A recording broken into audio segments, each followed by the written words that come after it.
When the long-lost daughter of a wealthy family, who had been switched at birth, returned home for the first time, she unexpectedly discovered that her family was nothing like she had imagined. Her parents had actually knelt all night to welcome her back. The adopted younger sister, who by all logic should have been scheming against her and framing her, instead respectfully addressed her as big sister. Something was definitely off. Just as the woman was wondering what was going on, her mother pushed her upstairs. Her father went out to retrieve the luggage she had brought from the countryside, but to his surprise, the stone she had been carrying with one hand was impossible for him to lift. At the same time, the woman saw two completely different rooms upstairs. She assumed that her biased mother would surely let the younger sister stay in the princess room while making her sleep in the maid's room. If she refused, the younger sister would definitely put on a manipulative crying act, and then the whole family would take the moral high ground to make things difficult for her. Not wanting to make trouble, the woman chose the maid's room, but her father, who came rushing over, said that the maid's room belonged to the younger sister, and the princess room had been prepared for her. Her mother urged her to go in and rest, while her father glanced nervously at the time before hurriedly going downstairs. The woman was puzzled. It would have been one thing if her family didn't make things difficult for her,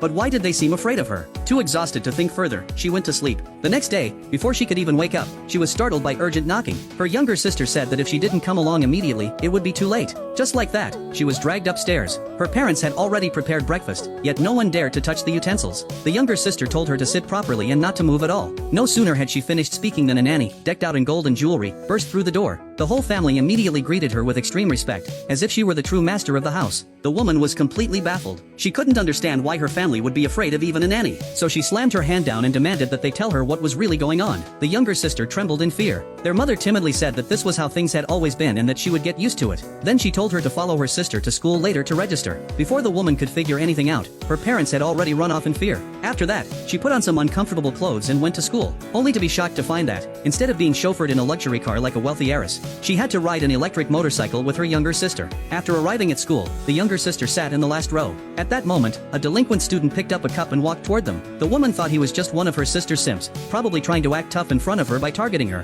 But to her surprise, the man threw a textbook straight at her sister's head. He ordered the younger sister to fetch water, specifying that it had to be warm water at exactly 45 degrees. The sister immediately picked up the textbook from the floor and handed it back to him. The woman couldn't take it anymore. She demanded to know why, given that their family was one of the most powerful wealthy families, her sister was so afraid. But the younger sister was too frightened to respond. She silently went to get water, and because the water wasn't at 45 degrees, the man threw it all over her. The woman was furious. She told her sister to stand up straight and stop being afraid. Then she demanded to know which wealthy family this arrogant boy belonged to. When she heard him claim to be the eldest young master of the Shin family, she looked confused, unable to understand when her own family had produced such a disgrace. The younger sister quickly pulled her back, telling her not to ask any more questions and that she would just go get the water again, begging her not to provoke him. At that moment, the man tapped the woman on the shoulder. She immediately executed an over-the-shoulder throw, slamming him hard onto the ground, and then urged her sister to kick him as well. The younger sister said timidly that she didn't dare. The woman replied that if she didn't kick him, then she would be the one getting kicked. Hearing this, the sister finally mustered the courage to kick him a few times. The man was furious and told them to just wait,